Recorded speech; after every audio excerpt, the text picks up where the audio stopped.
रोज की तरह आज की सुबह भी सास की गाली और तानों से ही शुरू हुई। मोहिनी रोज रोज के झगड़े से तंग आ चुकी थी, लेकिन वह और कर भी क्या सकती थी। उसे तो सब सुनना था। वह चुपचाप सास ससुर और पड़ोसियों के ताने सुनती और रोती। मोहिनी की शादी राजेश के साथ 6 साल पहले हुई थी। इन 6 सालों में जिन लोगों की शादी हुई थी वे एक या दो बच्चे के माँ बाप बन गए थे, लेकिन मोहिनी अभी तक माँ नहीं बन पाई थी।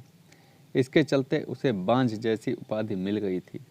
राह चलती औरतें भी मोहिनी के तरह तरह के ताने देती और बांझ कहकर चिढ़ाती।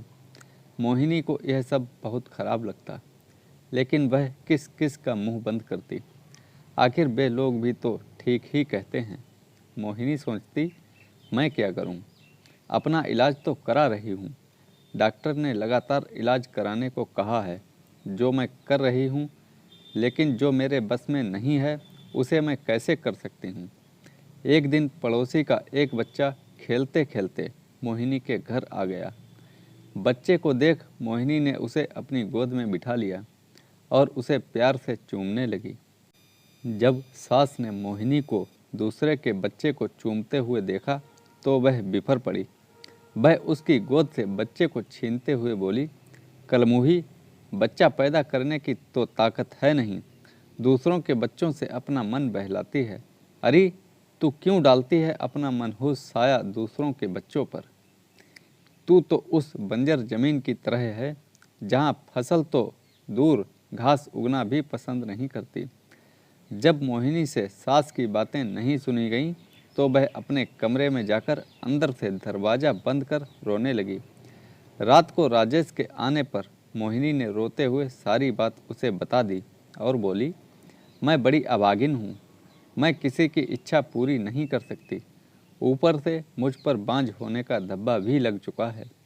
मोहिनी की बातें सुनकर राजेश ने कहा, तुम माँ की बातों का बुरा मत मानो, उन्हें ऐसा नहीं कहना चाहिए। हर माँ बाप की इच्छा होती है कि उनके परिवार को आगे बढ़ाने वाला उनके रहते हुए ही आ जाए। तुमसे यह इच्छा पूरी नहीं होते देखकर माँ तुमसे उल्टी सीधी बातें बोलती है। तुम चिंता मत करो, तुम्हारा इलाज चल रहा है, तुम जरूर माँ बनोगी। मोहिनी बोली, मेरी एक सहेली थी, वह भी बहुत दिनों बाद माँ बनी थी। माँ बनने में देर होते देखकर जब उसने अपना इलाज कराया तो जांच में उसमें कोई कमी नहीं पाई गई। कमी उसके पति में थी। जब उसके पति ने इलाज कराया तभी वह माँ बन सकी। हो सकता है उसी की तरह आप में भी कोई कमी हो, इसलिए मैं चाहती हूँ कि आप भी एक बार अपना इलाज करा लेते। मोहिनी की बातें सुनकर राजेश भड़क उठा। मुझ में भला क्या कमी हो सकती है? मैं तो बिल्कुल ठीक हूँ, मुझ में कोई कमी नहीं है। मेरी चिंता छोड़ो, तुम अपना अच्छी तरह से इलाज कराओ। मैं मानती हूँ कि आप में कोई कमी नहीं है, लेकिन तसल्ली की खातिर। मोहिनी ने सलाह देने के ख्याल से ऐसा कहा, लेकिन राजेश ने उसकी बात को बीच में ही काट दिया। नहीं मोहिनी, तसल्ली वगैरह कुछ नहीं, मैंने कहा ना कि मुझ में कोई कमी नहीं है। राजेश ने उसे डांट दिया। पति के भड़के मिजाज को देख मोहिनी ने चुप रहना ही उचित समझा। शहर के बड़े से बड़े डॉक्टर से उसका इलाज हुआ, फिर भी उसकी कोख सूनी ही रही। डॉक्टर ने जांच के दौरान उसमें कोई कमी नहीं पाई। देखो मोहिनी, रिपोर्ट देखने के बाद तुम में कोई कमी नज़र नहीं आती। शायद तुम्हारे पति में कोई कमी होगी। तुम एक बार उसे भी इलाज कराने की सलाह दो। डॉक्टर ने उसे समझाया। अब मोहिनी को पूरा भरोसा हो गया था कि उसमें कोई कमी नहीं है। माँ बनने के लिए कमी उसके पति में ही है, लेकिन उसे कौन समझाए? उसे राजेश के गुस्से से भी डर लगता था। एक दिन किसी ने मोहिनी की सास को बताया कि पास ही के गांव के मंदिर में एक ओझा रहते हैं, जिसकी दुआ से हर किसी का दुख दूर हो जाता है। सास ने यह बात अपने बेटे राजेश को बता दी और मोहिनी को बाबा के पास भेजने को कहा। रात को राजेश ने मोहिनी से कहा, कल तुम ओझा के पास चली जाना। ठीक है, मैं चली जाऊंगी, लेकिन मैं डॉक्टर के पास गई थी। डॉक्टर ने मुझ में कोई कमी नहीं बताई, इसलिए मैं चाहती हूँ कि आप भी एक बार अपना। डरते डरते मोहिनी कह रही थी। लेकिन राजेश ने उसकी बात को अनसुना कर दिया। मोहिनी, मैं कहीं नहीं जाऊंगा, तुम कल ओझा के पास चली जाना। ऐसा कहकर राजेश सो गया। मोहिनी ने भी अपने माथे पर लगा बांझपन का धब्बा मिटाने के लिए ओझा के पास जाकर उनसे दुआ लेने की सोच ली।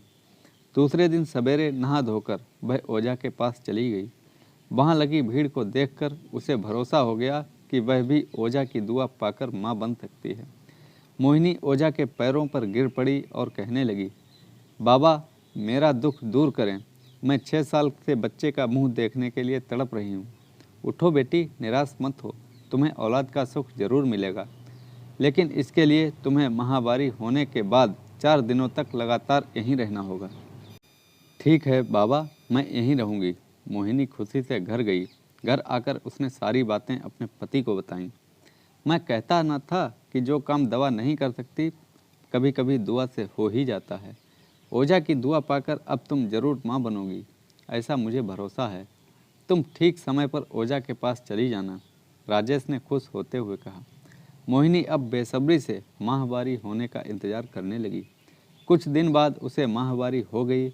माहवारी पूरी होने के बाद मोहिनी फिर ओझा के पास गई। उसे देखते ही ओझा ने कहा, बेटी, जैसा कि मैंने तुम्हें पहले भी कहा था कि यहीं रहकर 4 दिनों तक लगातार सब कुछ करना पड़ेगा, तभी तुम माँ बन सकोगी। जी ओझा जी, मैं रहने के लिए तैयार हूँ, मोहिनी ने कहा। ठीक है, अभी तुम अंदर चली जाओ, रात से तुम्हारे लिए संतान प्राप्ति का उपाय शुरू करूँगा। अपनी चाल को कामयाब होते देख ओझा मन ही मन खुश होते हुए बोला। रात को ओझा ने मोहिनी से कहा, बेटी, इसके बाद मैं खुश होकर तुम्हें औलाद दे दूंगा। इसके लिए तुम्हें सब कुछ चुपचाप सहन करना पड़ेगा, नहीं तो तुम कभी माँ नहीं बन पाओगी। जी ओझा जी, मैं सब कुछ करने को तैयार हूँ, बस मुझे औलाद हो जानी चाहिए।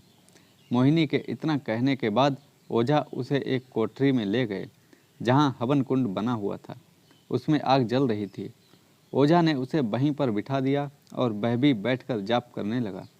कुछ देर तक जाप करने के बाद ओझा ने कहा, मोहिनी, मैं तुम्हें औलाद का सुख देना चाहता हूँ, इसलिए तुम चुपचाप अपने बदन के सारे कपड़े उतार दो और औलाद पाने के लिए मेरे पास आ जाओ।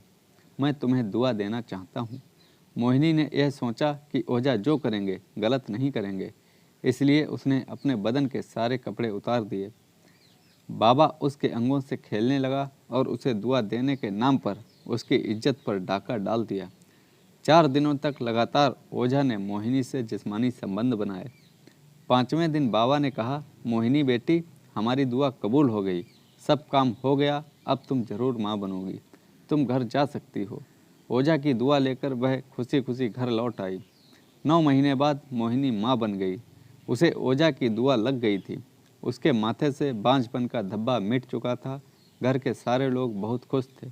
राजेश को अब पूरा यकीन हो गया था कि उसमें भी बाप बनने की ताकत है, लेकिन सच्चाई से सभी अनजान थे। तो दोस्तों, कैसी लगी ये कहानी? लाइक करें, कमेंट में हमें बताएं और चैनल को सब्सक्राइब करना ना भूलें। धन्यवाद।